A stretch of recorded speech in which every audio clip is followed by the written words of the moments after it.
리플은 오늘 조금 재밌는 얘기들까지 제가 준비를 해봤어요. 아마 들으시면 재밌을 거예요. 그래서 일단 리플도 하나하나 시세부터 그 재밌는 이야기까지 한번 하나의 틀을 통해서 구슬을 엮는 마음으로 한번 살펴보도록 하겠습니다. 리플 같은 경우에는 지금 0.4달러가 엄청 중요한 지지선이에요. 0.4달러가 주간 차트 기준으로 굉장히 오랫동안 유지됐던 지금 상단 저항이었기 때문에 이번에 여기를 뚫어줬고, 그래서 여기를 지지받느냐에 따라서 앞으로의 방향성이 크게 갈릴 수 있다라는 분석이 많이 있습니다. 그래 보시면 아시겠지만 오늘도 0.4달러를 찍었어요. 살짝 밑으로 빠질 뻔했는데 바로 반등을 했죠. 그래서 이 라인을 지금 사수하려고 굉장히 황소들은 노력을 하고 있고, 곰은 지금 어떻게 해서든지 0.4를 깨려고 또 노력을 하고 있는 겁니다. 그래서 비트코인이 조금 움직임이 괜찮게만 보여지면 사실 리플 같은 경우에는 0.4달러 위로는 올라가지 않을까, 그러니까 지지를 잘 받아주지 않을까, 저는 그렇게 바라보고 있는데, 어쨌든 지금 0.4달러 위에서 지지를 받으려고 노력을 해주는 모습은 보여주고 있다. 이게 지금까지의 상황이고, 다만 앞으로는 비트코인의 흐름이 어떤 흐름을 보여주느냐에 따라서 XRP 역시 굉장히 중요한 지지라인에 대해서 한 번 더 이탈을 하거나 아니면 제대로 위로 반등을 하거나 이런 흐름들을 기술적으로는 예상을 해볼 수 있다. 뭐 이렇게 생각을 해보시면 될 것 같습니다. 이거 FX 스트리트 기사인데 우리가 한번 다뤄봤던 거예요. 그런데 지금도 딱 정확하게 적용이 돼서 제가 한 번 더 말씀을 드릴까 해요. 그래서 FX 스트리트이 지금 추가 20% 랠리 가능성에 대한 기사를 지난주부터 얘기하고 있습니다. 이게 지난주 기사와 거의 비슷해요. 이게 어제자 기사거든요. 근데 지난주에도 거의 비슷하고 거의 상황적인 면도 근거도 거의 똑같습니다. 그러니까 지금 크게 뭔가 변동성이 확 지금 생긴 상황은 아니라는 거를 이런 기사의 흐름만 놓고 봐도 우리가 이해할 수 있는 겁니다. 그래서 똑같은 얘기 하고 있어요. 장기 하락 추세선 0.4달러인데 여기를 지금 뚫고 올라갔다. 그래서 위에서 유지를 해주면 0.493달러까지 상승 가능하다. 우리가 지금 여기서 한 가지 포인트가 뭐냐면 계속 지금까지 지속적으로 여러 XRP 분석가들이 이야기를 한 게 0.4를 뚫어주면 그 바로 앞에 있는 저항 라인은 0.44야. 그리고 나서 여기서 위에서 반등만 잘해주면 0.51달러까지 나아갈 수 있어. 이게 지금 거의 뭐 제 기억에는 몇 달 됐어요. 이렇게 딱 저항 라인에 대한 분석, 기술적인 분석이 한 두어 달 동안 지금 거의 동일한 수준으로 나오고 있습니다. 지금 똑같은 얘기 하는 거예요. 숫자만 약간 다른데 0.4에서 유지하고 0.493까지 올라서 주면 당연히 우리가 그동안 얘기해왔던 0.51달러 돌파에 대한 얘기를 지금 비슷하게 하고 있는 거예요. 그러면서 지금 0.493달러가 200일 단순 이동 평균이기 때문에 여기를 만약에 뚫어낸다 라고 한다라면 0.596달러까지 랠리할 가능성이 있다, 이런 얘기를 하고 있는 겁니다. 그런데 만약에 지금 0.4달러 중요 지지라인이라고 하는데 여기서 지지를 못 받고 아래로 뚫릴 경우에는 0.379달러를 다시 리테스트할 가능성이 있다. 그러고 나서 0.332달러 가능성도 얘기를 하는데 사실 0.332달러까지는 그렇게 쉽진 않을 거예요. 왜냐하면 0.3달러에서 0.33달러 구간이 굉장히 강력한 지지라인이에요, 지금.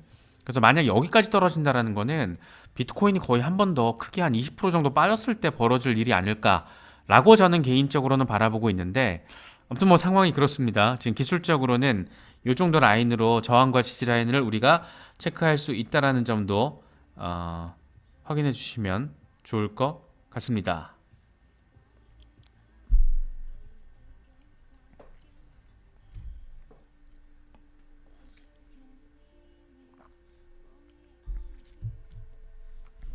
뭐 한국 경제 전문가들이라는 게 과연 뭐 어느 정도의 전문가들일까라는 의문이 일단 들고요. 패소를 할지 승소를 할지 이게 전망이 지금 가능할까요? 과연 그건 누가 감히 전망을 할 수 있을까요? 분위기 정도 우리가 염두에 볼 수 있는 거지. 뭐 그런 부분들, 특히 국내에서 전문가 타이틀로 얘기하는 사람들의 분석들은 거의 신경 안 쓰셔도 됩니다. 그냥 해외에서 벌어지고 있는 나름 미국 현지 상황을 가장 정확하게 알고 있는 이 변호사 자격증 갖고 있는 사람들의 분석이 훨씬 정확해요. 지금까지 그랬어요. 그래서 저는 그런 국내에서 어떤 전문가적 멘트에 대한 전망은 저는 아예 보지도 않고, 제가 가지고 있는 신뢰도를 거의 숫자로 좀 표현하자면 거의 0%? 그러니까 저는 아예 안 본다는 얘기예요. 왜냐? 전문적이지가 않아요. 전문적이지도 않고 맞지도 않아요. 그래서 그런 내용들 가지고는 전혀 신경 쓰실 필요가 없다라고 말씀을 드리고 싶습니다. 제 개인 의견이에요. 제 개인 의견이라는 거 말씀드리겠습니다. 그래서 오늘은 사실 이 노바티 이슈가 굉장히 좀 반갑더라고요. 이 노바티 이슈 가지고 저도 사실 읽어보면서 여러 가지 생각들을 많이 해봤어요. 이게 어떤 의미의 확장성을 가질 수 있을까? 그러니까 지금 일단 하나의 사건이 벌어진 겁니다. 이벤트가 에피소드 하나가 지금 더해진 건데 이 호주의 핀테크 기업이자 리플의 파트너사 이 노바티가 호주 국제은행이라는 이름의 은행을 설립했어요. 은행 라이선스를 이번에 받은 거예요. 3년 걸렸대요. 엄청 빡세게 준비를 한 거죠.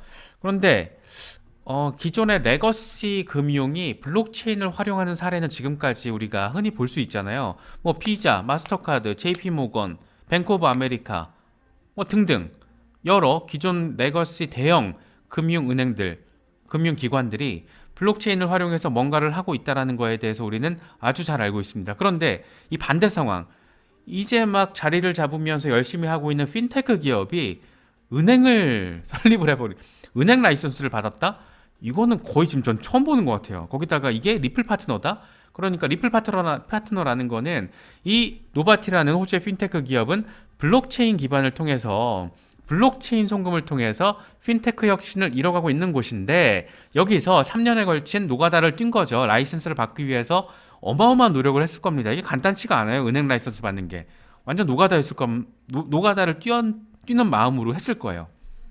근데 라이선스를 받았다라는 겁니다. 그래서 국제은행이라는 이름에서 보여지듯이 이 은행은 아마 국경 간 송금에 특화된 그런 은행 업무를 하게 될 가능성이 매우 높다라고 바라볼 수 있을 것 같아요.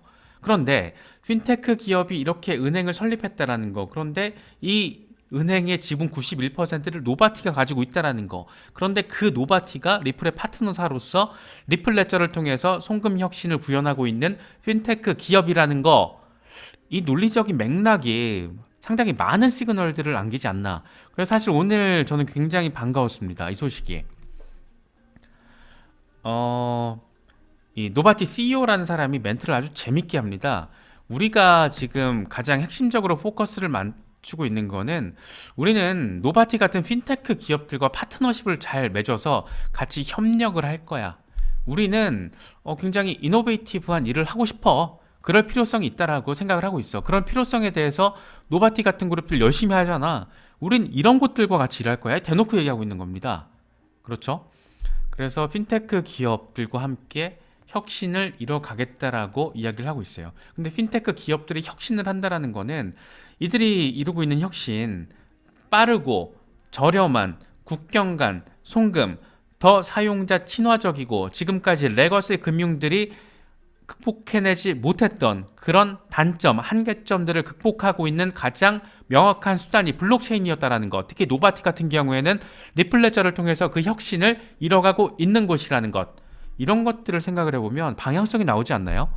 이게 약간 희망회로를 돌리는 게 아니고 지금 벌어지고 있는 상황을 통해서 미래 예측을 해보자라는 거죠. 미래 전망을 해보자라면 노바티가 이런 일을 하고 있단 말이야? 근데 앞으로 이런 노바티 같은 일을 하는 핀테크 기업들, 리플의 그 수많은 파트너들이 이런 일을 노바티만 할까요? 블록체인을 통해서 핀테크 혁신을 이루고 있는 기업들이 기성 은행 라이선스를 받으면서 송금 업무를 하는 거예요. 와, 이거 어떻게 봐야 될까? 굉장히 이게 임팩트가 큰 소식이 아닐까? 저는 그런 생각이 굉장히 많이 들었습니다. 그래서 어쨌든 우리 입장에서 관건은 결국에는 이 노바티와 협력을 하겠다라고 대놓고 밝힌 거는 그러니까 노바티를 비롯한 핀테크들과 협력을 해서 이 혁신을 추구하겠다라고 밝힌 거는 결국에는 이 호주 국제은행도 리플 레저를 활용해서 뭔가를 하겠구나 라는 점을 충분히 생각해 볼 수 있지 않을까 생각이 듭니다. 그래서 레거시 금융의 금융 혁신이 결국에는 블록체인 기반으로 된다라는 거는 이제 뭐 그냥 당연한 불가피한 어떤 그런 현실이 아닐까 그런 생각도 상당히 좀 강하게 들었어요. 그래서 이런 그림들이 노바티 케이스가 여러 개가 벌어질 가능성이 높은 거잖아요. 그럴 가능성이 현실화가 될 때 그러면 야 은행들의 은행이 리플이 되는 거야?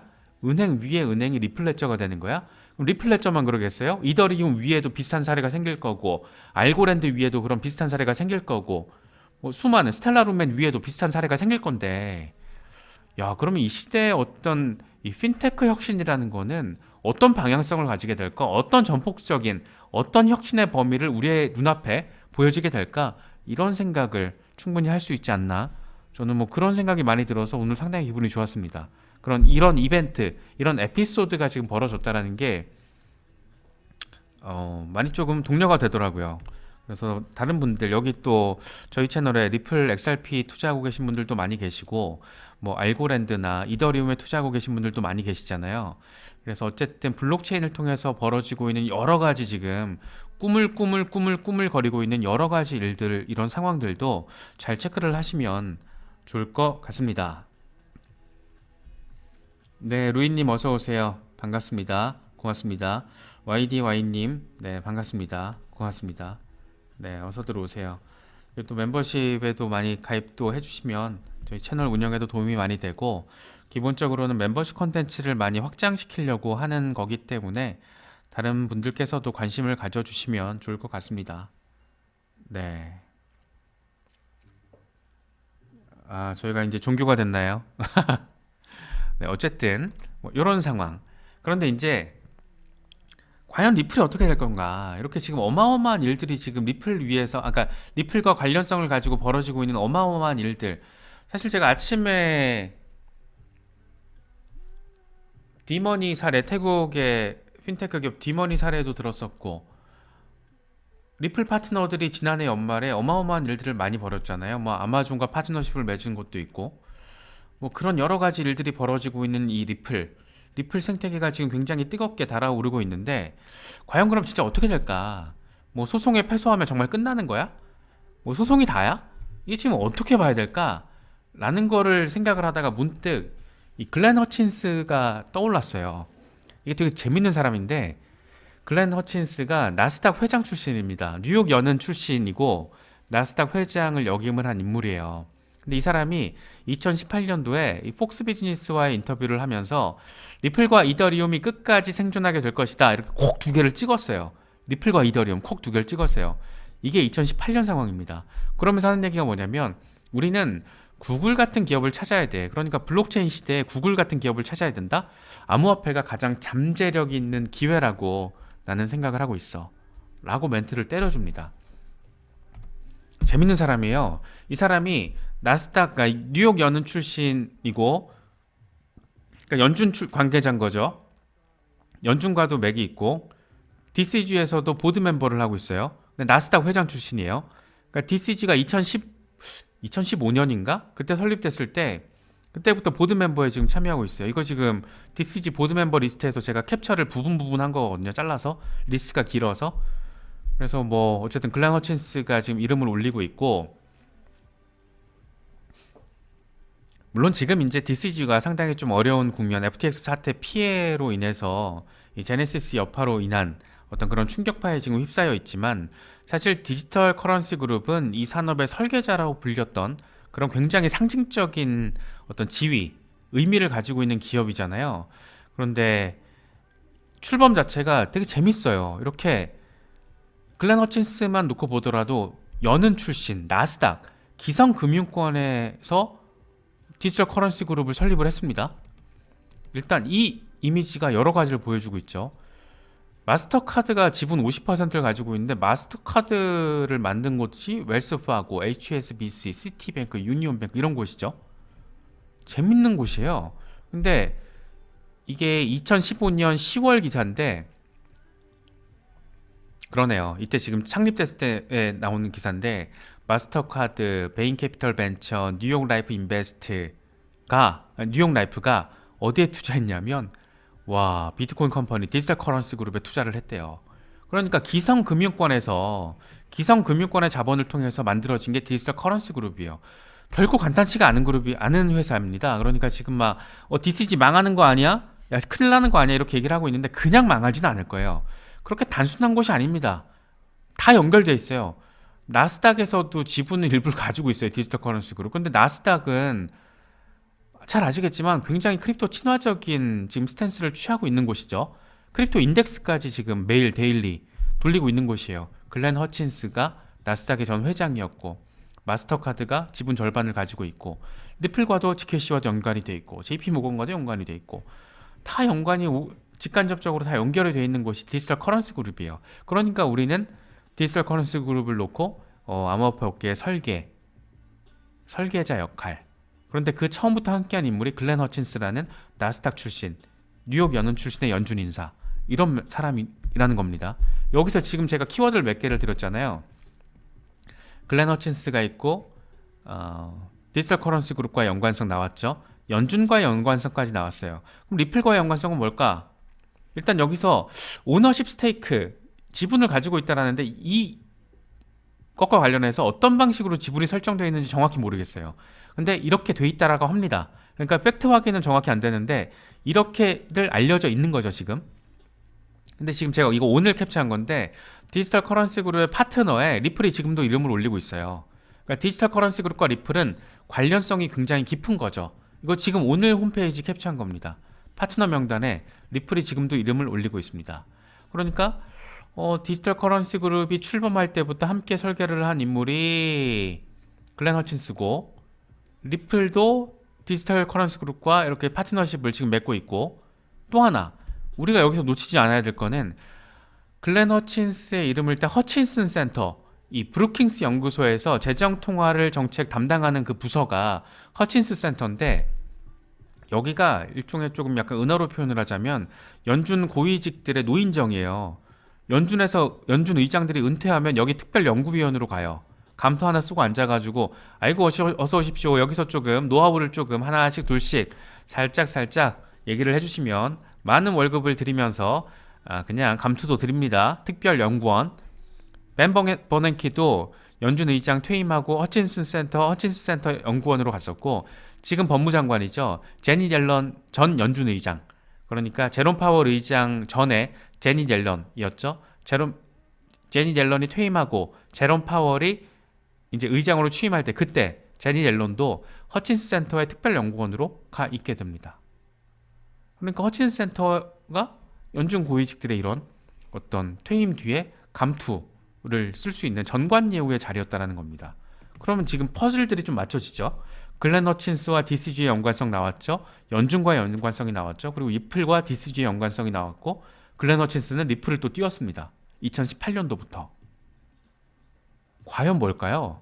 지금 대체 미국에서 벌어지고 있는 리플 소송의 진짜 의도는 뭘까? 제닛 옐런 현 재무장관이 게리 겐슬러를 아바타처럼 움직인다라는 얘기를 하고 있잖아요. 대체 뭘까 지금 이게? 이런 상황에서 미국이 리플을 벌일까? 이거는 소송 승소 패소의 이슈가 아닐 거라는 생각이 저는 굉장히 강하게 들어요. 이런 걸 바라보고 있으면. 어떻게 될지 물론 모릅니다. 봐야 되는 이슈지만 적어도 지금 돌아가는 판때기, 이렇게 큰 우리가 자본 세력이라고 얘기하고 있는 이 세력들의 판때기에서는 어마어마한 지금 그림들이 짜여져 있어요. 그리고 너무 정교하게 이 퍼즐들이 맞춰지고 있어요. 글렌 허친스라는 인물이 2018년도부터 리플과 이더리움을 띄웠어요. 글렌 허친스는 뉴욕 연은 출신이고 연준과 연관성이 있고, 연준 의장들은 퇴임을 하면 허친스 센터에서 감투를 쓰고 일을 했어요. 그런데 허친스는 디지털 커런시 그룹을 만드는데 직접 참여해서 보드 멤버에 이름을 올리고 있어요. 이게 뭘까? 이런 판때기에서도 고민을 해보시는 게 지금의 어떤 시장 구조를 바라보고 있는, 시장 구조란다. 이 리플 소송 상황이나 리플의 비전을 바라보는 데 있어서 굉장히 조금 큰 어떤 인사이트를 주지 않나, 저는 생각을 합니다. 그래서 이런 부분들을 조금 생각을 해보시면서 다시 2018년도에 허친스의 멘트를 보면 좀 다르게 느껴지실 거예요. 리플과 이더리움은 끝까지 생존할 것이다. 구글 같은 기업을 찾아야 한다. 암호화폐가 가장 잠재력 있는 기회다. 자, 이게 2018년도 멘트예요. 그런데 글랜스가 디지털 커런시 그룹을 설립하면서 직접 참여했던 게 2015년입니다. 이미 다 판딱 깔아놓고 이런 멘트 때리고 다녔던 거예요. 2018년도에. 이 뭘까? 그런데 우리가 잘 알고 있지만 2018년도 리플에 대한 장난질이 시작된 건 2018년도입니다.